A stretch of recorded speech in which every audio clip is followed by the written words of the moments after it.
Reckless Ben on exposing what I guess is now the world's largest human trafficking ring. I'm pretty sure they're not, but well, to be fair to Ben,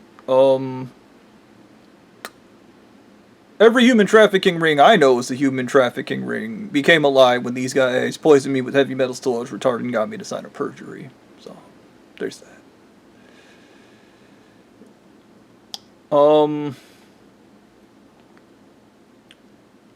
Effectively, religion is just a front, and I'm going to be clear on this. When I reported this church out in Utah as a human trafficking ring, it basically went to all Christian churches. Believe it or not, I don't even care if you believe me. Dwayne Johnson went to prison because he allegedly runs a church. I didn't even know he ran a Christian church. He was really pissed. I remember talking to him when he was in prison about a whole bunch of stuff. I even talked to his family about some fucking island where you get to go meet gods or something. It was pretty crazy. And legalizing kava. Fun fact, I did that when I was president. Not that anybody cares. But yeah, no. And it's kind of funny, they found a Hindu church that does this. But I do remember something when I was president about Jagartha Guru Kripolu Prashada or whatever the fuck. When I started my war and I crashed the plane into the actual world's largest human trafficking ring, and then I assassinated Gwen, the leader of Remnant or whatever, I had them crash her plane on the way to a Trump rally. And I got into a fight with the Catholics because, dude, I caused a schism in Buddhism, and we got into a fight with Buddhists because they named me Vajrapani, and I thought I was Vajrapani because I was high on all the drugs. I caused hell on Earth. I did. Because I was trying to destroy every human trafficking ring in existence. Not just ours, but every human trafficking ring.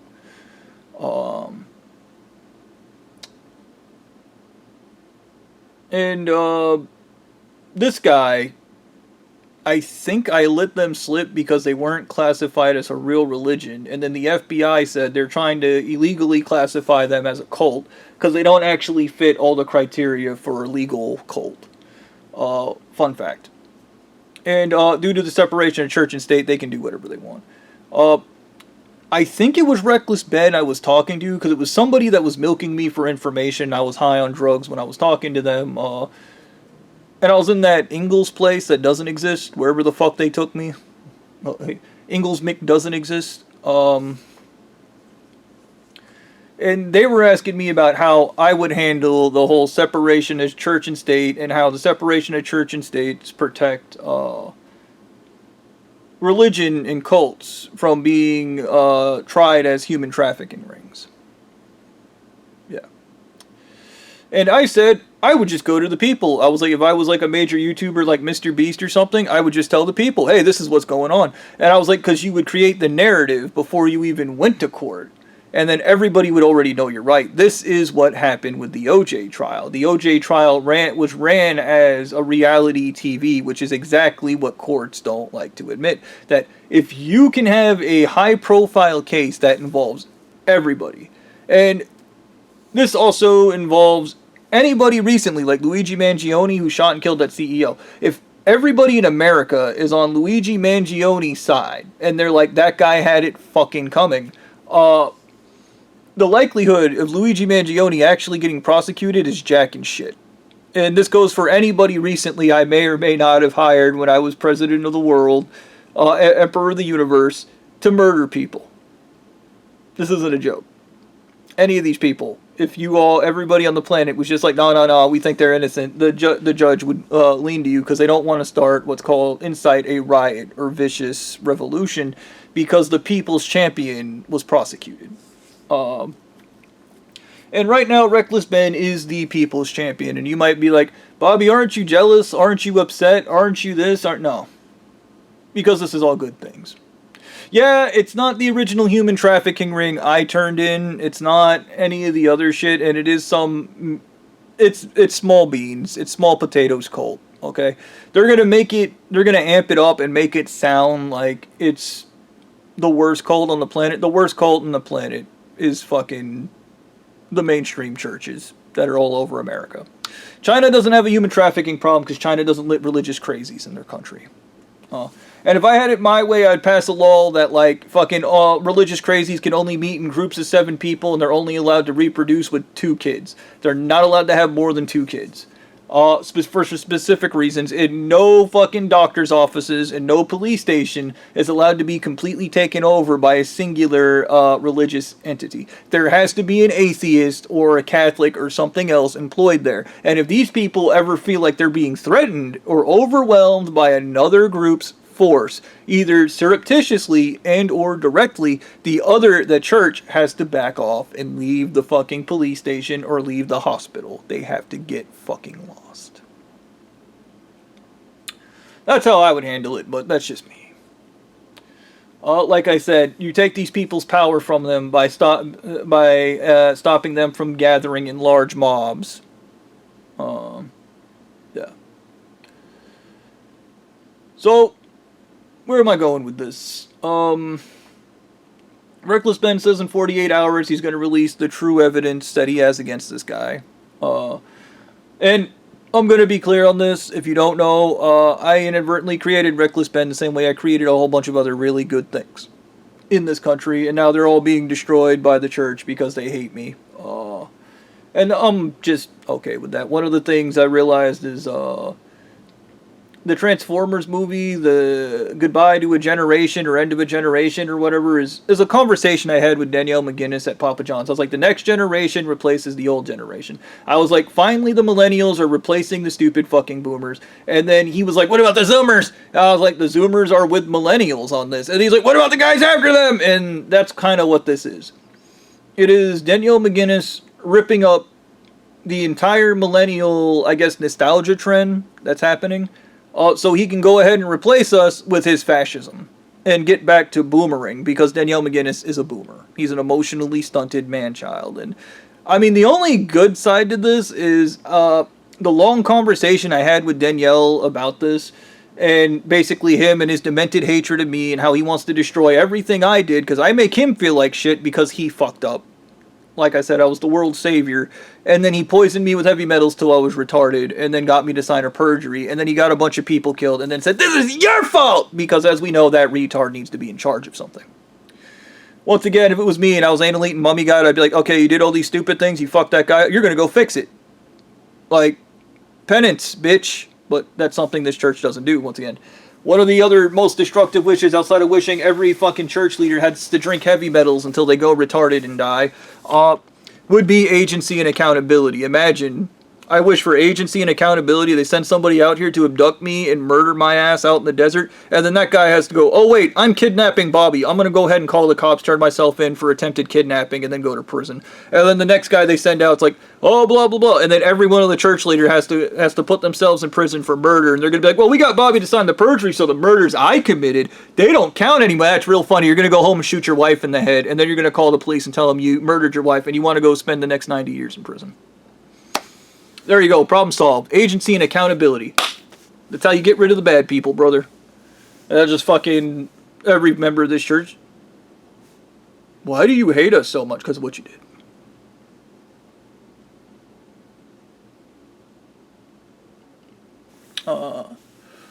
Anyways, jealousy.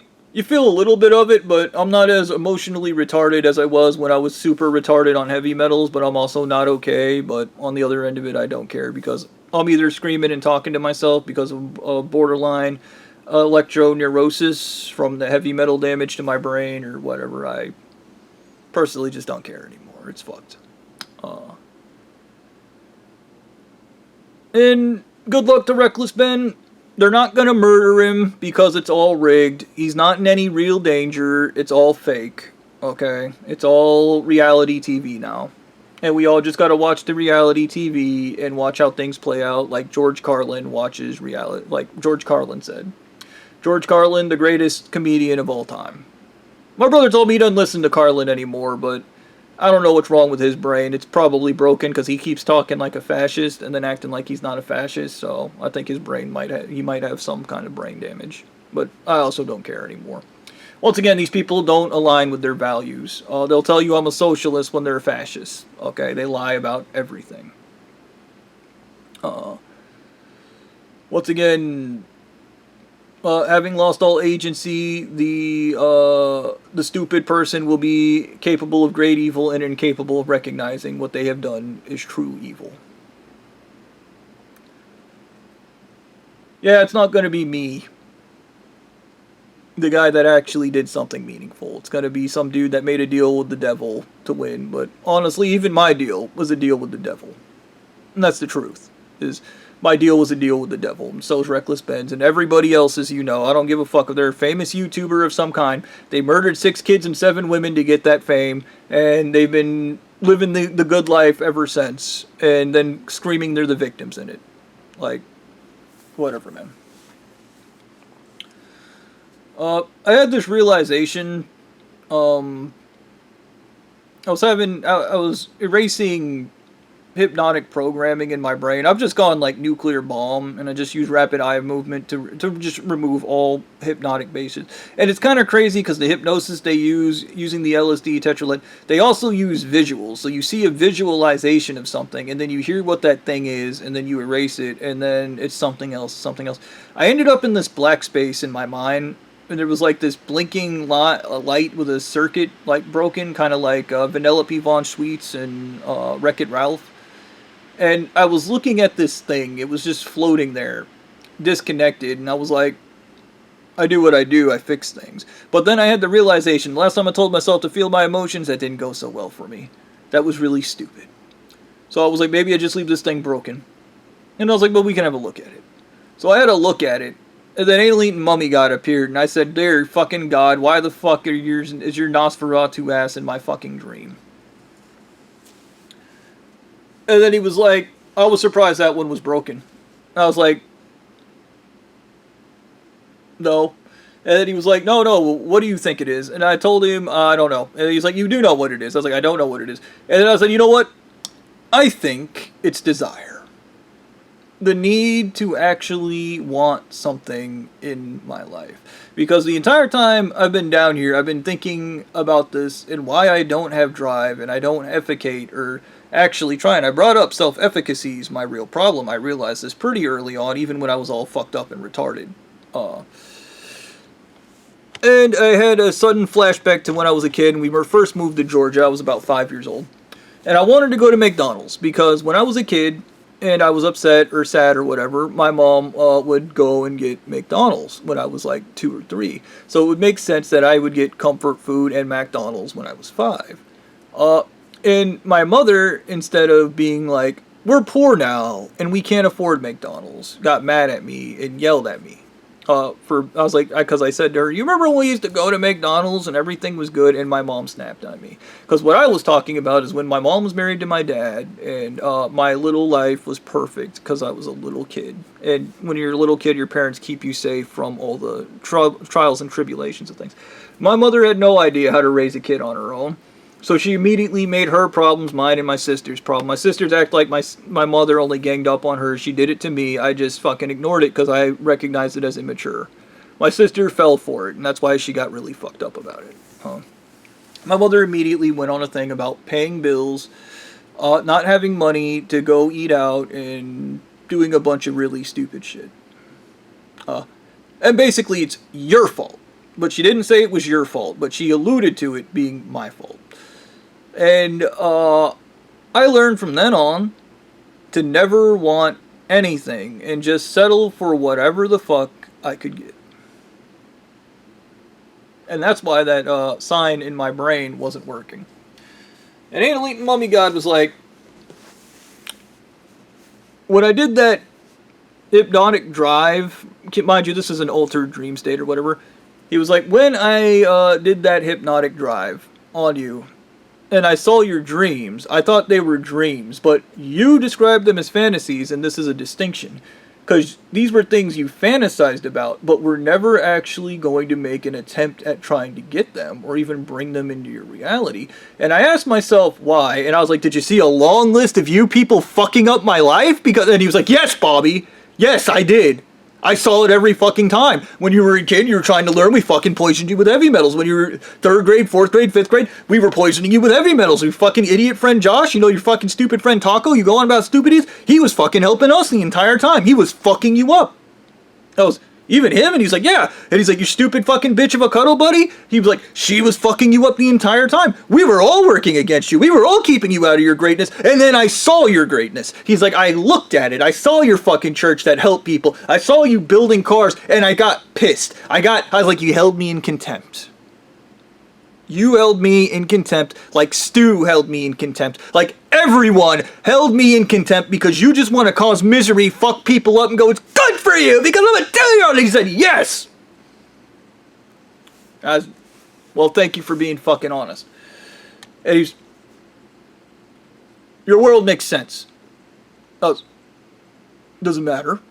You guys destroyed my brain. And you stop saying it's the brain damage. Stop saying it's you. You aren't doing anything. And he's like, you're not doing anything because you're terrified of wanting stuff. I was like, oh, is it because a bunch of assholes just come along and shoot the thing I love in the fucking face or force feed it to death or murder it in some horrible fucking way? Do you think maybe that's the fucking problem? Or go, you're gonna marry our dumb bitch because she's fucking retarded. And I was, how about I smash the bitch in the head? And I started talking to he's stop just assuming killing people is the answer. I was like, but you know killing people is the answer.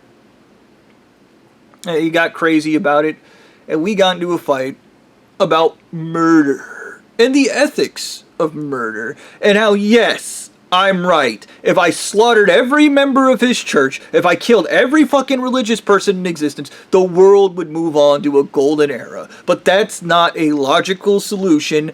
Ask the fucking Nazis. I was like, the Nazis were the religious people. He was...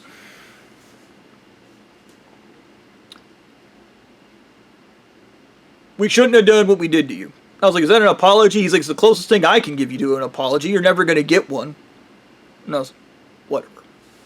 I was like, can you fuck off? And he was, no. And he was, what is this darkness? Where are we standing? What part of your fucking brain? Why were you destroying everything? Why were you doing... I was like, I was looking for fucking peace, and all I find is hell every fucking time. I was like, I like the darkness. It's wonderful out here. I can't see shit. I'm just floating in fucking emptiness, and I don't have to worry about anybody just coming in and fucking up my life and taking a hammer to it. If I try to do anything smart, I don't have to worry about a faggot fucking poisoning my shit or damaging my brain because I want to help people, and they just want to fuck them up. And he's like, we don't just want to fuck them up. We're trying to teach you a lesson. I was like, then learn how to teach a fucking class appropriately. And we got into a fight, and he's like, no, Bobby, how do you fucking learn? He's like, what is it? You have a learning disability. I get it. You don't understand these things. You don't do it. And what is the excuse? What is your deal? I was like, I learned through deductive fucking reasoning. That's why I've been such a fucking menace to all of you, because I see what you're fucking doing as you're surreptitiously doing it. Those are the things I pay attention to. Those are the things I catch. And yes, you can plant fake evidence and fool me into thinking something when you learn that I learned through deductive reasoning, so I don't even trust that anymore, because I have to be careful around you faggots. I was like, you mislead, manipulate, destroy, and you cause illusion, and then you create distrust in everything you do, and then you literally told me on the phone, it's okay to manipulate people, as long as you get them to do the right thing, wrong thing, or you get them to go act against their values, or you get them to do it. I was, what are you trying to do? And there was this, I didn't know that light was broken. I was, the sign, that's what's bothering you? I was, I don't want anything in my life because I know you people are going to come along and fuck it up. And I cut to that scene, for whatever reason, in Mad Max. I was suddenly sitting inside the war rig, and Furiosa was like, you're about to make a deal with a really bad man, and Max just kind of shrugs and sits there. He has the muzzle on his mask, and then she's like, you're trusting on, he's like, you're sitting on like 1,000 pounds of diesel power, or a nitro powered war rig. And Max just shrugs. And she's like, did you have the women? Anything? Like, and she did that, and it was like Mary Bo Berry was standing there. Money, wealth, power? What is it? And she's like, do you want that thing off your face? And then she gives him the file, and it's not even a key, it's a fucking file, so he can free himself. And then he takes that. And the president's like, really, that's what you want? You just want us to leave you the fuck alone? He's, Bobby, if you do something, if you fucking go do something, we'll leave you the fuck alone. That's what you want. He's like, we won't help you. I was like, because you don't help people, you fuck them up. And he's... You can't tell the difference, can you? And that's kind of where the delusion ended.